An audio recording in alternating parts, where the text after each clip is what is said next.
Buenos días con todas y todos.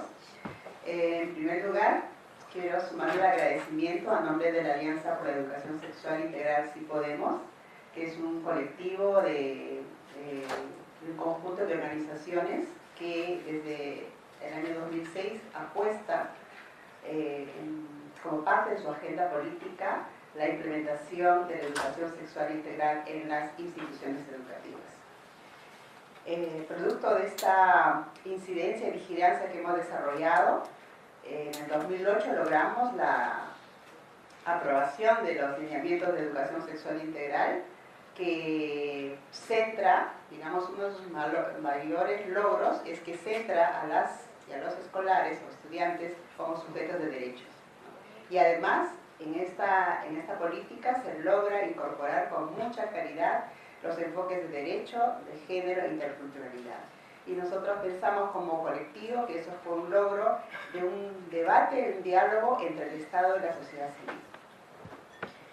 Dicho esta introducción, quería comentar en el marco de los estudios, de los hallazgos que ha presentado el estudio, un primer comentario que me suscita es que aún con los resultados que observamos en aula, docentes que valoran que la educación sexual integral es un derecho, que hay que darle toda la información a las chicas y chicos para que decidan, ¿no? Entonces estamos hablando de operadores de la política pública que representan a un Estado moderno, pero también en el aula encontramos a docentes que de alguna manera todavía representan un Estado conservador. Entonces son los que dan los mensajes de miedo, de ubicar a la sexualidad como una herramienta solo biológica, y entonces tienes que reproducirte y tener sexo hasta el momento del matrimonio, ¿no? Esto es un problema que lo encontramos en el cotidiano de la implementación de la educación sexual en el aula. Hay docentes muy progresistas y hay docentes conservadores, y vienen a ser como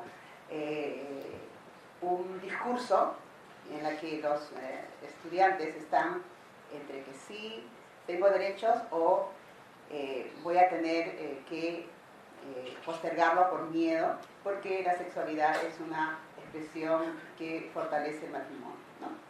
Entonces, eso es uno de los primeros comentarios que quisiera compartir en esta mesa. Y esto nos indica que hace, digamos, más de una década estamos impulsando desde nuestras organizaciones cómo logramos que la capacitación de los docentes del Perú, o sea, la capacitación en servicio, pero la capacitación en la formación inicial, se efectivice. Necesitamos que los docentes que están en proceso de formación tengan en la malla curricular, en el plan de estudios, contenidos que aborden los derechos sexuales, los derechos reproductivos, que aborden la sexualidad y que también discutan lo que significa los principios de la laicidad del Estado. Creo que si no hacemos esta énfasis en la formación inicial de los docentes, es bastante difícil desarrollar esta capacitación en servicio. Lo decimos porque desarrollar la capacitación en servicio implica horas de recursos humanos, implica mucho presupuesto, y lamentablemente las unidades de gestión local o las direcciones regionales de educación no cuentan con los especialistas suficientes para la inmensa cantidad de instituciones educativas de nivel primario y secundario. Son sumamente insuficientes. Entonces, pensamos que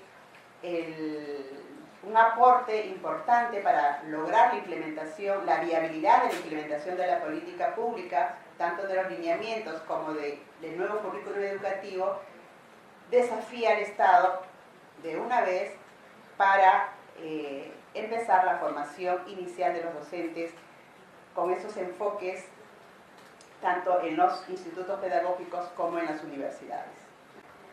Con respecto a los 3 elementos que el estudio identifica, como la falta de recursos, la poca capacitación y el poco tiempo, que de alguna manera van obstaculizando la implementación de la educación sexual en aula, quizás aquí el punto que quisiéramos relevar como alianza es que hemos observado muchas instituciones de las organizaciones que integramos la alianza, estamos trabajando la implementación sexual integral en aula y observamos que las y los docentes tienen muchísima innovación y creatividad para diseñar sus materiales didácticos. Lo que no tienen son las herramientas conceptuales y la bibliografía necesaria para poder aterrizar este concepto de la sexualidad, de la igualdad de género, de los derechos sexuales, de los derechos reproductivos en sus instrumentos didácticos. Entonces el punto aquí es, ¿qué es primero, la capacitación o los instrumentos pedagógicos? Creo que lo primero es saber qué es lo que queremos con respecto a la sexualidad y a partir de eso usar las herramientas en función a las necesidades y las demandas que quieren las chicas y los chicos con las que nos relacionamos en las instituciones educativas, ¿no? Y en este sentido, necesitamos tener un programa de capacitación a los docentes en servicio, y bueno, y creo que ahí estamos de acuerdo con el estudio, también en la formación inicial, una capacitación que apele a la vivencia de la sexualidad de las y los docentes que están formándose y que ya están ejerciendo su profesión en los servicios. Cualquier capacitación en sexualidad que no apele su vivencia no ayuda a trastocar las barreras que sus concepciones que están, digamos, oponiéndose para poder desarrollar una educación sexual integral con la perspectiva que queremos, ¿no? De empoderar, de no estigmatizar, de deconstruir los roles de género, de tratar las relaciones de poder que se dan, ¿no? Y que entonces no es suficiente hablar de los métodos anticonceptivos, también es hablar cómo se dan las relaciones de poder para decidir el uso del método anticonceptivo. Y eso son las discusiones que tenemos que tener en estos espacios de formación inicial y en la capacitación en servicio con los docentes. El otro comentario que quería hacer es con respecto a la transversalización de la educación sexual integral. Creo que luego de una constante, digamos, discusión en la alianza y del trabajo de asistencia técnica que estamos haciendo en algunas instituciones educativas, lo que observamos es que la educación sexual integral se ha institucionalizado en las horas de tutoría. Eso está bien, pero no es suficiente. Necesitamos transversalizarlo en las áreas curriculares de matemática, de comunicación, de arte, de deporte, porque en todos esos espacios uno puede trabajar el tema de la sexualidad, puede trabajar el tema de la igualdad de género, ¿no? Y creo que el desafío que nos presenta la investigación es repotenciar las horas de tutoría, pero también transversalizar los contenidos de educación sexual integral en todas las áreas curriculares de secundaria y obviamente también en la primaria, en la educación primaria, ¿no? La ventaja de la educación primaria es que solo tenemos un docente o una docente y con ella se puede trabajar por todo un año contenidos de sexualidad en los diferentes temas. Eso es el gran desafío y no es fácil. La transversalización de la educación sexual integral no es fácil, porque implica el trabajo desde cómo se planifica los instrumentos de gestión institucional, o sea, el proyecto educativo institucional, ¿no? Cómo se planifica el PCI, cómo se planifica la programación anual del trabajo y de ahí bajar a las unidades didácticas, a las sesiones de aprendizaje. Esa es una tarea muy difícil que requiere de su tiempo y de su esfuerzo y de un debate con los docentes y los directores de cada institución educativa. La transversalización entonces de la educación sexual integral es un desafío y eso con el fortalecimiento de la tutoría. Creo que aquí la unión de este esfuerzo puede generar el cambio que queremos en las prácticas, en las actitudes y comportamientos de los chicos y chicas, ¿no? Para un relacionamiento más igualitario, de respeto y de no violencia al momento de ejercer las libertades que nos atañen con respecto al ejercicio de nuestro cuerpo y de nuestra sexualidad. Sumo a este proceso, además de la transversalización, que es todo un desafío en la parte pedagógica e institucional, el acompañamiento en servicio. O sea, no es, así como no es suficiente tener una ley o un lineamiento porque no nos garantiza que esto genere un cambio, es tampoco el incorporar los instrumentos pedagógicos y de gestión institucional de la institución educativa es suficiente. Hay que asegurar una asesoría en servicio, en aula, para ver cómo estas sesiones de aprendizaje discurren y impactan en el pensamiento crítico y desarrollan aprendizajes significativos para las chicas y los chicos. Y allí es donde ingresa el tema del sistema de monitoreo.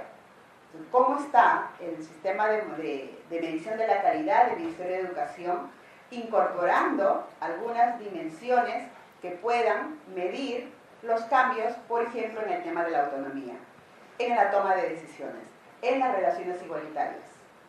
Eso me parece que también es un desafío y hay que ajustar los instrumentos de evaluación del desempeño del docente.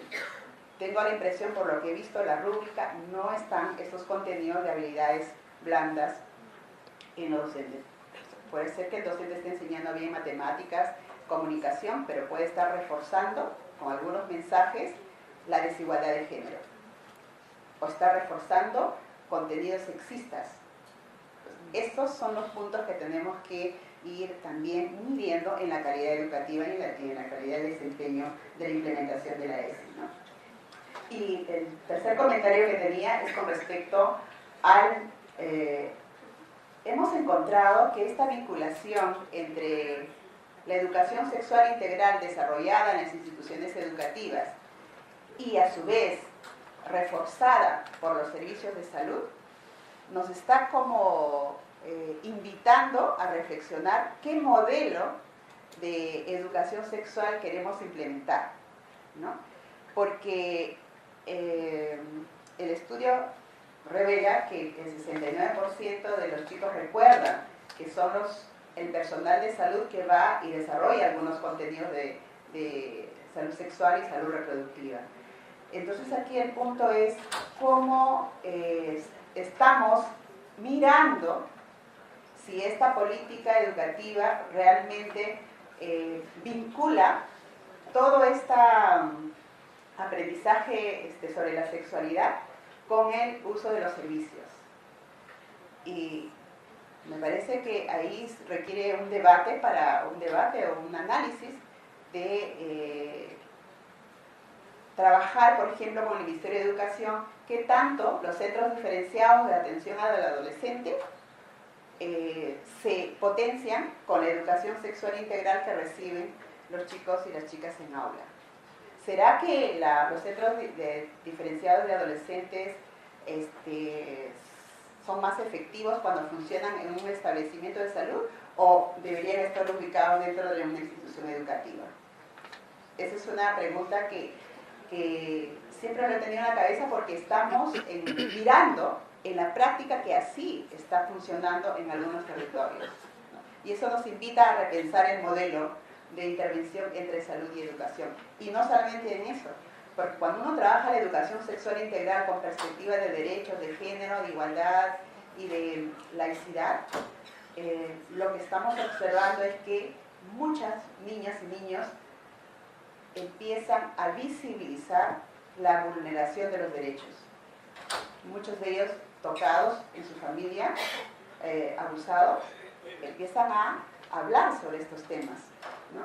Y entonces ya no solamente es educación y salud, sino también es defensoría, es ministerio público, y creo que la educación sexual integral en ese sentido es una herramienta fundamental para proteger los derechos, digamos, humanos o los derechos sexuales y reproductivos de las niñas y niños. Y por lo tanto apuntan a un desarrollo humano. Y por eso es que la educación sexual integral es un tema que no debe ser digamos, dejado de lado, sino repotenciado, ¿no? Muchas gracias.